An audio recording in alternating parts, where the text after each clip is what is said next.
cultivation is the hidden principle to exponential growth. You have to take care of what you planted in order to get that fruit, and it doesn't come immediate.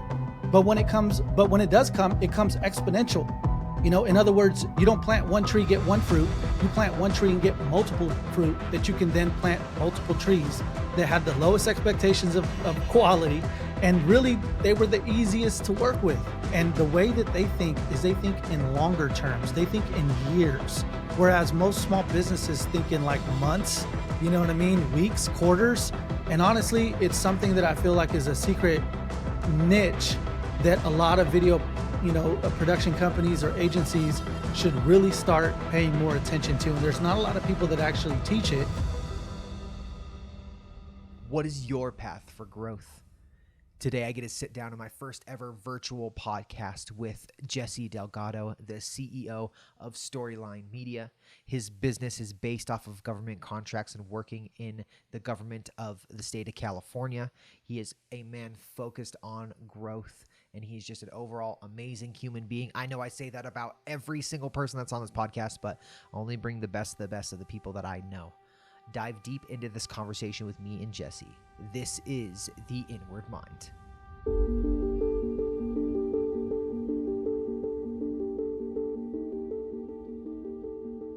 Jesse Delgado. He is the CEO of Storyline Media. He's a father. He's a husband. He is an awesome guy out there in that great state of California. How you doing today, Jesse? Man, I'm doing great. So glad to be here. Can't wait to have a conversation. Yeah, dude. So I want to have a little bit of a dive into how we met, because originally we met through this awesome guy. His name is Owen. You guys probably saw the last episode. If you didn't, Owen Video. He's an awesome guy. We met through him at Vid Summit a couple years back, just kind of interacted a little bit there. And then we just got the chance to work together about 6 months ago for Chosen Con. And if none of you guys have seen this show, The Chosen, they had a conference that was just, it was a phenomenal time. We got to meet a bunch of people, see all the fanatical fans, have a great time filming and doing some stuff for the pre-roll for the live stream video. So Jesse and I go back a little bit, but I just kind of want to ask you some questions, Jesse. Like, you kill it within the video space. Your videos are great. I'm always looking at your stuff online. I'm always following you, and you always put a ton of great video content. And when I was reading your website, you were talking about that, like video saved your life, right? Picking up a camera saved your life. Do you kind of want to dive in that story of a little bit of your background and kind of where you came from and why video saved your life? Yeah, no, absolutely. And that's a really cool place to start. One, because I think it will be helpful, but two, it's a good to go down memory lane and kind of reminisce on, how far you've come, right? And I think for me, so my story is grew up humble beginnings, just regular neighborhood kid getting into a bunch of trouble. I grew up without a father, and that really influenced a lot of, the choices that I was making, the validation that I was seeking, and really kind of for the first portion of my life really directed me in not so many good ways. And a lot of that came from just running around the neighborhood, doing drugs, selling drugs, kind of that typical story for a lot of the neighborhood kind of kids. And so I was really wandering and didn't have a direction, didn't have, really any kind of clear path. I gave my life to the Lord when I was 18 years old. And while that was great, and that really started putting me on a path to making better decisions and getting some better friends, it really didn't give me that North Star that I needed as far as like profession and vision. I didn't really know what my life was about or what I was here to do. And that was a question that kind of plagued me even since being very young. And because of that obviously led to a lot of decisions and a lot of things that kind of kept me trapped and kept me in, really in bondage to myself and to my flesh. And so early on, I took a liking to music. And so I actually used to rap and make beats. And because of that, I had a whole bunch of friends that were in the same space of music. And so I did that for a while, which eventually led to me picking up a camera. And I'll never forget, I was literally sitting on the couch and I thought to myself, I wonder what it would be like to make movies. And it was from that one thought, that one idea that I said, you know what, I should probably get a camera. Never picked up a camera, never done anything with a camera at all. Did some research, purchased a camera. My very first camera was a Canon T3i. Shout out to those that remember that. That was back in the day. But that really started my love for capturing visuals, telling stories, and eventually I would go on to shoot music videos and then weddings and documentaries, and ultimately still shooting to this day. So that was kind of my journey on getting started with the camera. Dude, that's awesome. It's funny because I started with a T3i as well. That was the Oh yeah. that was my camera. It wasn't anybody else's camera. Like I bought the thing, spent the money, got it done, dude. That's just kind of funny that we have the similar beginning with Oh the yeah. similar camera. Dude, so as you've gone through that journey with the camera, I've noticed that there's a lot of stuff that you do about mentorship, and you want to be able to push people in the right direction. You started a couple different movements and organization kind of things of going to help out younger generation of, hey, this is how you do it, this is how you do video, this is how you go through that process. How did you get fall into that process? Did it become because of your background? You like, oh, I need to make sure that I'm mentoring people from beneath me to make sure that they don't get stuck in the same loop, or where did that start from?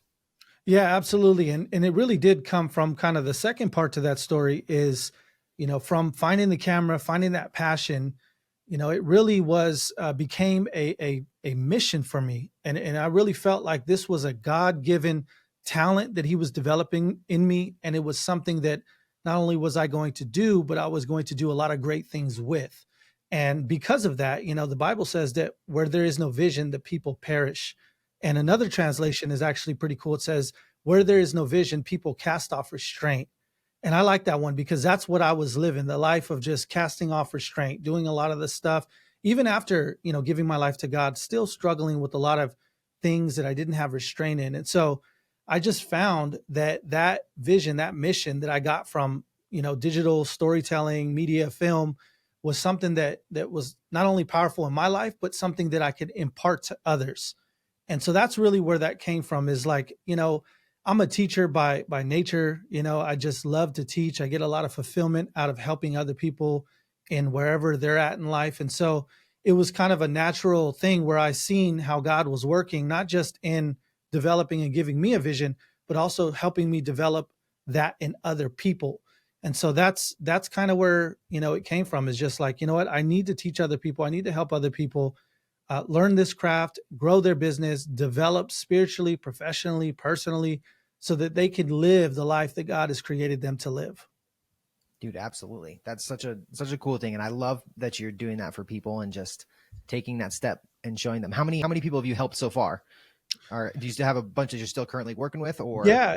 Yeah. So I don't know how many I've helped. And it's not like in the like hundreds of thousands or thousands or anything like no? that. I mean, it's people that I've just encountered along the way in my own journey.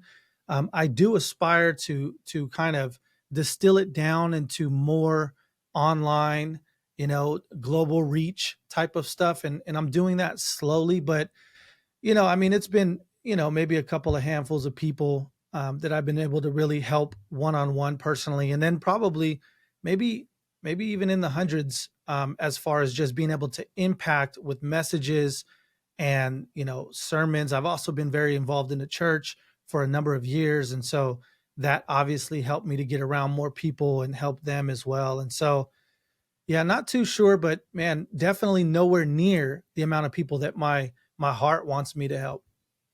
Yeah. So you say you want to help lots of people online. So what that direction is going to go for you? Are you starting courses? Are you going to be teaching, doing YouTube content? Like, what does that look like for you vision wise? Because you're a big vision guy. I'm a big vision guy. How does that kind of play out in your brain?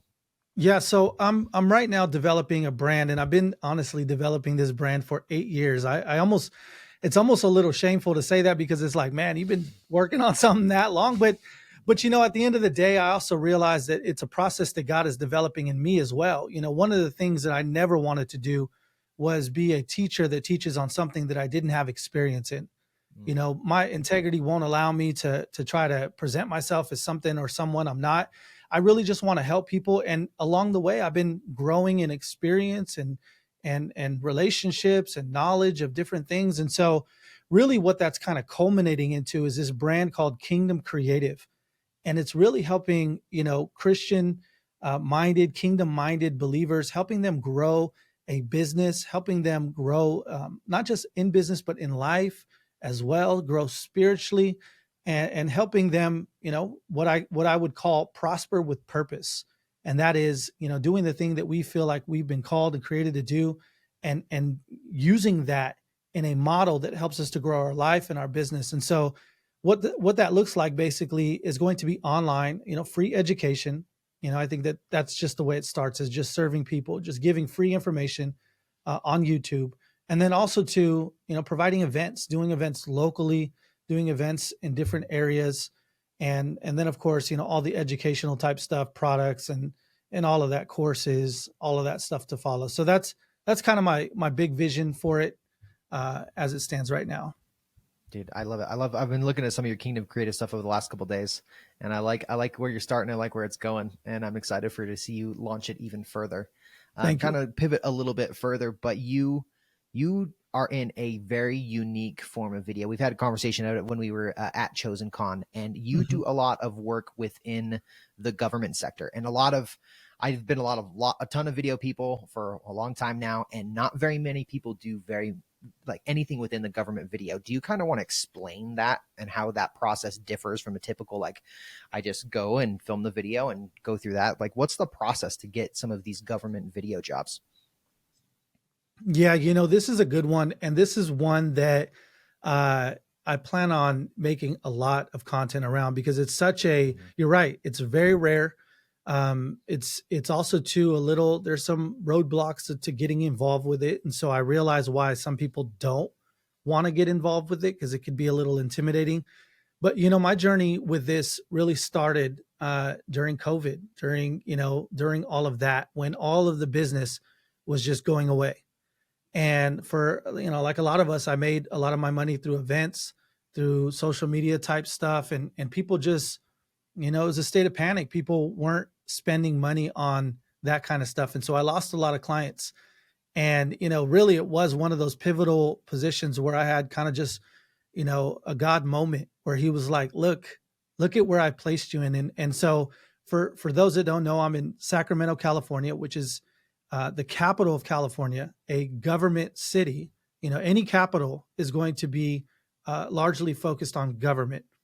And for those that are in California, Sacramento is one of those places where it's boring. It's not LA, it's not San Francisco, it's kind of this weird little, valley place, but it's largely influential because of government.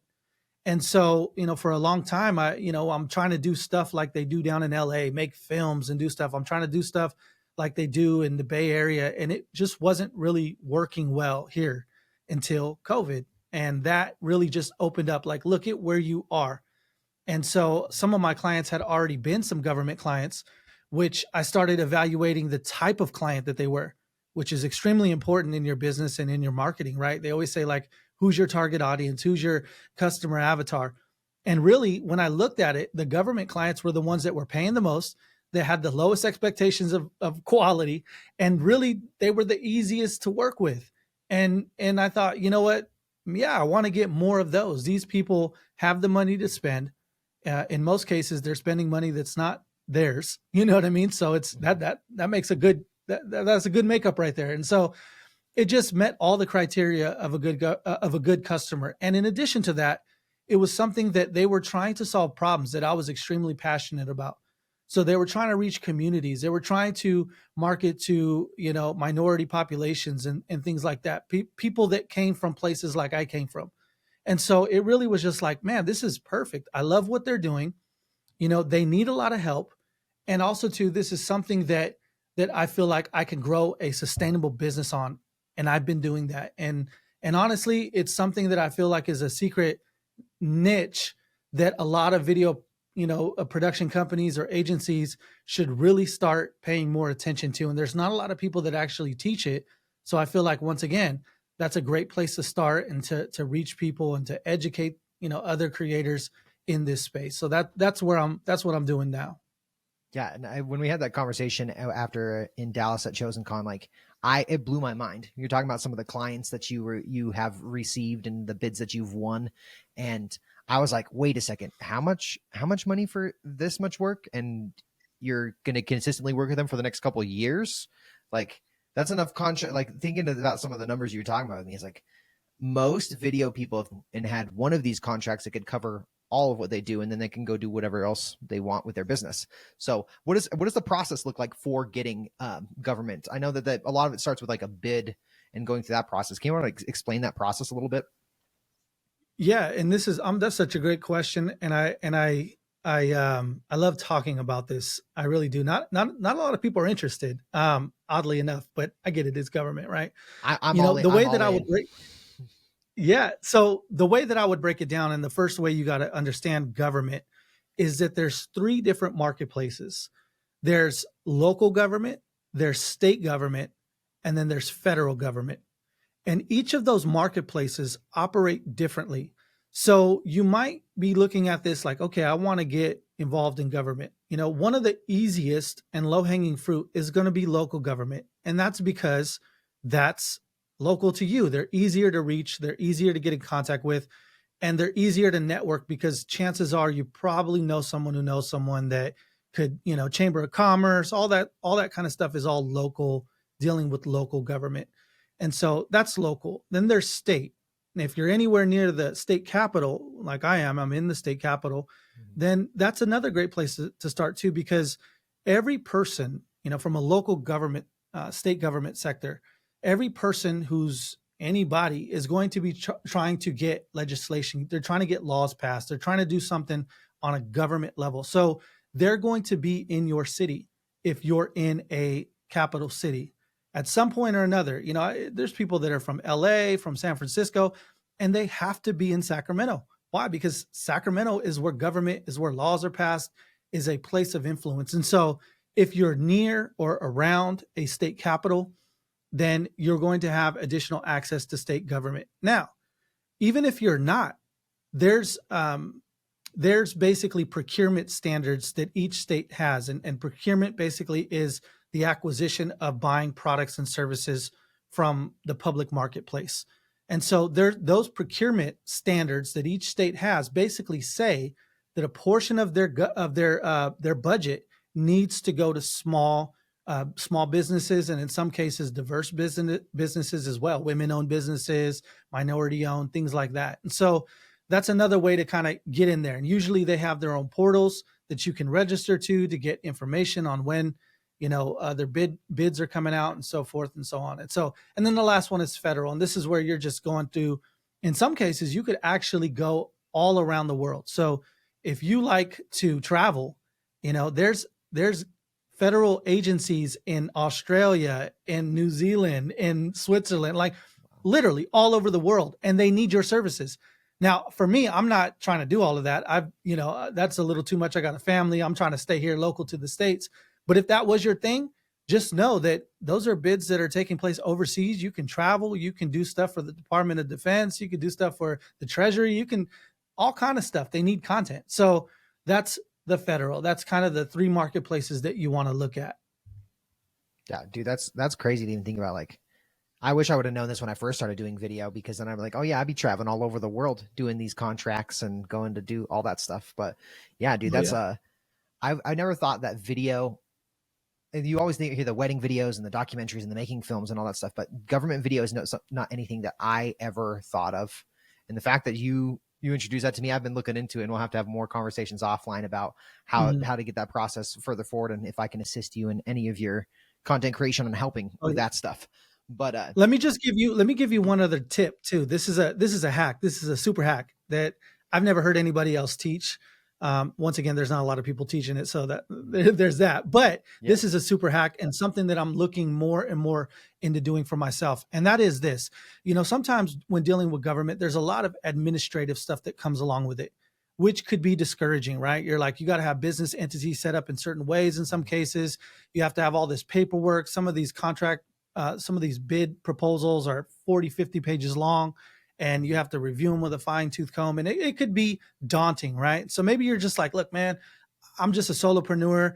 I would like to get involved in some of that, but I don't really want it. All that's too intimidating for me. Well, there's another way that you can get involved. And the way that you can get involved is becoming a subcontractor. So here's how it works is in every government contract, there's a prime and then there's subs. Not every prime does all of the work. Some agencies actually facilitate the work. They'll win the bid based on their infrastructure, admin, and all of that experience. they'll win the bid, and then they'll sub out portions of it to other people to fulfill. So one of the ways you can do this is identify some of the contracts that are going out, and maybe they're multi-million-dollar contracts, which are small contracts in this space, right? Maybe they're multi-million-dollar contracts that have a video component to it. And so what you do is you follow the bid, and you're just following it. Every bid, every winner has to be made public. Once again, it's government, right? So they have to publicize who won the bid and who they're awarding it to. And knowing that there's a portion that you could fulfill inside of there, once you realize who won the bid, you reach out to them and you say, "Hey, listen, I know you've just gotten this bid for the city of Milpitas, and part of that is communications, and you need training videos, updating, boom, boom, boom. I provide that service, and I would like to introduce myself in working with you and fulfilling that portion of the bid." And a lot of times that takes a load off of them, because they realize, man, I got to find somebody to fulfill this portion of it. And it's a really simple process. At that point, you're just a subcontractor. So all you're doing is just invoicing them for services rendered. It's super easy. You don't have to do any of that administrative stuff. And these people are winning these bids all day long. And actually, you can go to different government sites to research. This is getting into the weeds a little bit, but you can research all of the last contracts that have been put out for any particular industry, see how much money is being allocated. You can even see future spending on how much they plan to allocate. I mean, there's money trails everywhere that you can track down and see where this money's going and how to go after it yourself. Dude, that's crazy. I never thought about it from the subcontracting point, because then you don't have to do most of the work for the bids. Where would somebody find that? Where would they find that information from? Is there a specific kind of government website that you can get that from, or where would that be? Yeah. So once again, kind of going back to the 3 different marketplaces, right? It depends on your state. But if you're in the state of California, Cal eProcure is the portal, and you can go and search past clients. You could search past bids. You could see who won them. In some cases, and in many cases, you can actually request the winning bid. So there's been cases where I've bid on something and I didn't win. Actually, a lot of cases like this, where I didn't win, but I say, "Hey, can you send me the winning bid?" Because I want to evaluate what they did differently than what I did. And because it's government, everything has to be public. So once again, this is a whole nother advantage to doing government contracting, is that it's mandatory that they report all of these numbers, all of the winning stuff, so that people can have a fair shake at winning bids. So it just gives you the advantage. So you could just take somebody's bid, copy, and figure out what the process is for how they won the bid, and just reverse engineer it to get it to where you can start winning some bids. That's awesome. Yep, dude. 100%. That's a game changer in the video space. And I know that the administrative side is what's the daunting part of it for a lot of people, but being the subcontractor, I have a couple buddies that are like, yeah, I don't know if I want to continue within the video space because I can't get enough clients. But being a subcontractor for some of these bigger contracts would be a great idea. Yeah. And I'll also add, because I never want to be that kind of person that just like easy, everything's easy, make $1 million, And so I want to give you the truth too. And the reality of it is that a lot of times the most difficult part of doing this is the relationship building. Is like, you got to understand that there's a procurement agent and there's procurement departments that are reviewing the contracts and the bids. And a lot of times it is based on relationship. It is based on like past work. Like, oh, have you worked with a sister agency, or have you done, this and that? And so there is another element to it where, once again, if you're dealing with governments, you're also dealing with politics, right? There's a certain political way that you have to move. And what I mean by political is not, not party, but the language, the method of networking and learning and getting close and providing value to influential people. And so there is a back end process to all of this. It's not just submitting bids. It's also to learning how to network, learning how to meet people, learning how to problem solve, and all that kind of stuff as well. Yeah. And I think, and I know I didn't mean to say easy, because honestly, nothing in life is easy, and people got to kind of understand. I think it's just what has been attractive for me for the government contract stuff is the consistency basis, because that's like, 100%. That's all I hear in the photography video space is, man, I got this really good month, but I went 4 months without having hardly any jobs, or I'll go and do all of these things, and I got this one job, and then I got maybe a retainer here and there. But that's the thing that's lucrative, in my opinion, to the government work, is being able to consistently, because it's easier for them to just find somebody and stick with it over a contract than it is for them to be like, oh yeah, we want to try and find someone new for each single video project. So Yeah, yeah. and that's a great point, and that's exactly why, once again, another little indicator on why I need to spend my time in this area and why I built a business around it, because they don't, government thinks differently than the traditional marketplace. And the way that they think is they think in longer terms. They think in years, whereas most Mhm. small businesses think in like months, you know what I mean, weeks, quarters. Mhm. The government is thinking 2 to 3 years out. They need to get this thing taken care of. They don't want to be every year, and in some like definitely they don't want to be every month trying to figure it out. They don't even want to Mhm. be in most cases every year. So some of these contracts are 2, 3, 4, 5 years with options to renew, Mhm. and that's a life that we can build around. Whereas, this whole 1 month, 1 week, this 1 week, that, Mhm. nobody wants to sign a contract. Like I did all that for years. Just not the business, not where I want it. You can't build anything on that because you can't properly forecast it. So that's a great point. That's another reason why I love this model so much. Yeah, dude. I've been thinking about it since we were at Chosen Con, to try and start shifting that direction, just to kind of make it more of a consistent basis instead of having to worry about that all the time. Because that's literally one of the biggest and hardest things, is the clients that don't want to sign contracts, and it's like, oh yeah, yeah, we'll do more video work. Like it's been like a bunch of clients that I've had this year, like, oh yeah, we're gonna do consistent video work, and it's like, yeah, okay, let's sign a contract. Like, and then they just ghost me for the rest of the time because they didn't have any video work that they actually wanted to do. Um, Yep. yeah, Yep. dude, that's crazy. I want to pivot a little bit. I didn't send this in the questions that I was asking you, but dude, you're always all over the place in trainings, and you're flying all over the place to go to like Grow with Video, Vid Summit. You have a couple of things like Apex that you've done, and all these ways of learning and getting and growing all the time. What is kind of your vision on growth, because and how you view growth? Because I see you all over the place all the time. You're always growing and always trying to learn more about how to do stuff better on the internet. Like, what is your vision for that and growth moving forward? That's such a good question. And I think it's changed.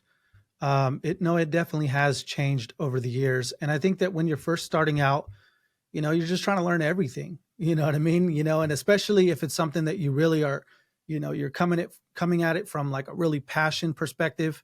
You're just like, dude, I just love this stuff. Like if money wasn't an issue, I'd watch YouTube videos all day just learning stuff Mm-hmm. because I really do enjoy it. I really do learning and love learning. And so I think a lot of people in the beginning, you're trying to figure out what's working, right? And so you're at least for me, anyways, I was kind of all over the place. But then you kind of grow and you get a rhythm. And now it becomes like strategically learning the things that you need to learn in order to become that next person you need to become. And so I think that that's these days what fuels a lot of the learning is realizing the person that I need to become and really trying to double down on those areas and get connected to different events and different things where I could learn how to develop in those areas. And so, I think still on one side, there's like a curiosity aspect where you need to always stay Mm-hmm. curious, always stay learning. It's really a fun life when you're always learning. But then the second side is like from a business development side, a personal development side where you're strategically looking at those areas, those weaknesses, like I said, that you need to grow in. So that's kind of where I look at it. And also too, there's so I have a framework inside of Kingdom Creative that I teach. And the framework is a 3-step framework, and it's basically create, connect, and cultivate. And those three principles I found in almost everything, but also too mainly in the book of Genesis, in the framework that God created the world in, right? And so you see, him creating in the beginning, and then you see him connecting. You see the connection of this with the light and the stars, all of the creation that is being connected. And then you see him placing man in the middle of this garden on the 6th day and telling him specifically in Genesis 2:5 to cultivate it. And so that's the mandate of mankind, is to cultivate it. And I do believe that, without going off on tangent too much, but like cultivation is the hidden principle to exponential growth. And I look at this even in nature. and I make this analogy a lot. Like, what would what would produce more fruit for you? Planting a new fruit tree every single day, or taking care of one and doing that over and over and over again? Obviously, you're gonna, you can plant 100 trees a day, but if you just keep on planting another 100 trees, like, you have to take care of what you planted in order to get that fruit, and it doesn't come Mhm. immediate. But when it does come, it comes exponential. In other Yeah. words, you don't plant one tree, get one fruit. You plant one tree and get multiple fruit that you can then plant multiple trees, and so on. And so I believe that that principle of cultivation is something that is going to lead to exponential growth in our lives. Yeah, dude, I love that. I'm all about cultivation and growing and creative stuff. And I love the way that you set that up in 3 simple steps. And dude, I'm looking forward to more of your kingdom creative launch stuff. Thank And you. dude, well, a couple more things, but one of the things I noticed is you are super, super duper active on LinkedIn. Like, out of all your social medias, you're posting a lot more on LinkedIn than you're posting anywhere else. Is that strategically for the government work, or is that just why did you choose LinkedIn to be one of your most active social medias? Yeah, I love LinkedIn, man, and it's kind of a newer playground for me. I'm still kind of learning, like, what works and all this kind of stuff, but I really enjoy the mentality of LinkedIn. Typically you're going to find people there that are either executives, entrepreneurs trying to grow in business. They're really trying to level up and do all of these kind of things. So I think that just overall, just the mentality of that platform is one that really aligns with the mission and vision of where I'm at. So I enjoy that. I also enjoy the fact that, the reach is deep. It's like Mhm. you don't need to have 100,000 people following you to have deep connections on LinkedIn. Just 15 people could really, change the game for you. And I've been able to reach some people on LinkedIn and develop some connections that have led to some really fruitful interactions, introductions, conversations, and even business. And I'm just like, man, I love this. It's not a vanity numbers game as much. Yeah. It's not like who has the most followers. It's like who's really providing the most, valuable type of content. And what I've also realized on LinkedIn is what does really well is personal story, showing Mhm. like who you are and like where you came from and what you're doing. And it's not, Instagram is very like, yeah, look at this new camera, look at this, everything's like super polished, Mhm. and Facebook is like where people just go to just kind of like tap out and see what people are doing. Yeah. you know LinkedIn is really like people are looking to level up, and people are looking to be inspired in their business and be inspired in their career. And so, those things have really just, I don't even do it on purpose. I just noticed that I just want to be on that platform because of where, that mentality and who's on it. So, and it does well from a business perspective as well. So there is some ROI that you're like, okay, I'm just not creating content for likes. Like, I'm actually creating content to Mhm. to meet people, to connect with people, and to learn. Dude, it's interesting because I've never, like, I've posted some things on LinkedIn, but then I was like, oh, I wonder what social media you were most active on. And I saw that, I was like, wow, there must be a reason why. And I've never really thought about it from the perspective of like the the hunger that people have on LinkedIn to actually be there and to want to grow and to move. So that's just that's a crazy thing to think about. I'm gonna start thinking about doing some more LinkedIn strategy stuff. Do you have any other things about growth that really tug at your heart, man? Like, I know that we've talked about a little bit about growing, but is there anything else that, like, you would say to somebody that was just starting this journey about starting to grow and starting to do something, whether it's in video or whether it's something else? We're very growth minded people, but is there anything else that you would have to say, like, someone first starting, like, hey, Jesse, I'm trying to do stuff and I just want to grow and get better? What would you say to them? Yeah, that's a great question, and you definitely didn't send me that one to prepare. No, sorry, So that one just no, came up on the fly. yeah, no, but I love it though. I love it, and here's what I would say as you were asking me that, I was thinking about that, is that growth is a game of the internals. Like, and here's what I mean by that is a lot of people focus on the externals, what I have, what I don't have, what I need, where I need to get. But in my experience, not all of that really matters as much as the internals. And internals are things like identity. who you are, who you say you are, how you talk to yourself, how you treat yourself, like what you believe about life, what you believe about your future. Because you can add more money, you could add more accomplishments, you can add more things, but if you're not developing internally, then all of that stuff is just probably going to lead to more misery and more complication in your life. It's really Growth is really about mastering the root system in your life. We focus on the fruit system, all of these things that we build, but really it's more important about the internals, the roots that you're establishing, the roots that you're growing. And I would just say this, there's many people, and we're all in some ways in this process, but there's many people that are just like trying to get breakthrough in their business. They're trying to get breakthrough in their life.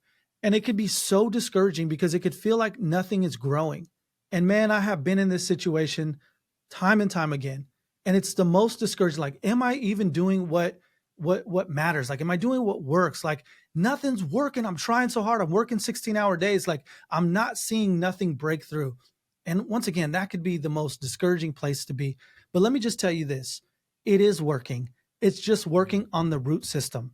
And I know a lot of times we don't want to hear that, but I look at it like this. And I remember I have my brother who's a, obviously he's my brother. He knows me well. And we have this conversation a lot, especially when things were trying to break through.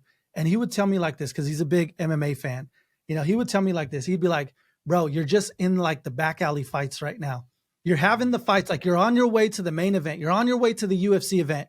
But right now you got to put your reps in, and you're fighting a bunch of nobodies, and nobody sees your KOs and nobody sees anything, but you're growing, you're developing, you're putting the reps in. You're becoming that UFC fighter that you will get. You're on your way to the main stage. And so I remember in some of my most lowest points, that analogy just really, stood out to me. And it's true. Like, the reps that you're putting in that nobody sees, that you're not getting the fruit, you're not getting the reward, you're not getting the ROI, you're developing the strength, you're developing the muscle memory. And so that's what I would say is probably, the most important aspect of growth is mastering that game of internals. And you know what? In addition to that, it changes. It changes. As you change and as you evolve, you have to start dealing with different things. In this particular season, you're dealing with a lot of this, and then you might master that or get a handle on it. But then this new season comes, and now you got to deal with this. And just to give you an example, like for my own life, is now as I'm growing my business, I'm starting to need to focus on leadership more. And that's causing me to have to shift my growth attention to now, how do I develop people? The last season was like spent just mastering and developing myself.